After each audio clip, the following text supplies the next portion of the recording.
Ako si Marlon, bantay ng mall. Sa umaga hanggang gabi, laging nakatayo, 12 oras ang aking trabaho. Pagod man ang katawan, kailangan kong tiisin ito. Minsan naiisip ko ang aking pamilya, mga ngiti nila ang aking lakas. Kahit malayo ako sa kanila, sa puso ko sila ang aking yakap. Ginagawa ko ito para sa pamilya, kahit kulang ang oras na makasama sila. Kahit di makasimba minsan tuwing linggo, alam kong Diyos ang gabay ko. Sa bawat hakbang, sa bawat pagod, pangarap ko'y ginhawa nila bukas. Kahit mahirap ang aking tungkulin,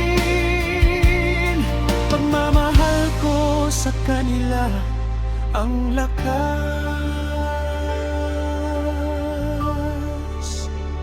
Sa gabi ng ako'y nagbabantay. Tahimik ang paligid, isip ko'y lumilipad sa bahay kung saan sila naghihintay. Sa yakap na matagal ko nang hinahanap, minsan kulang ang oras para sa pamilya,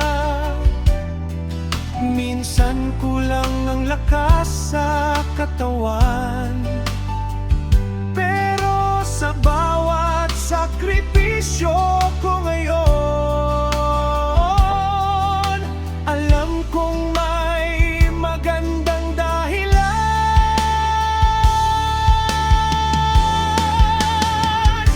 Ginagawa ko ito para sa pamilya, kahit kulang ang oras na makasama sila.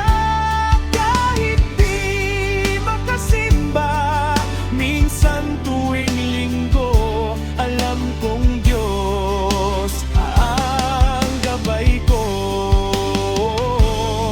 Darating din ang araw na giginhawa, mas marami ng oras sa kanila.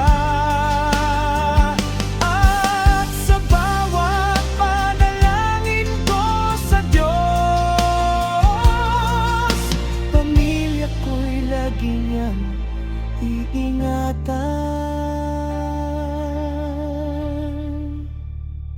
Ako si Marlon, simpleng bantay, pero malaki ang pangarap para sa pamilya. Sa bawat pawis, sa bawat sakripisyo,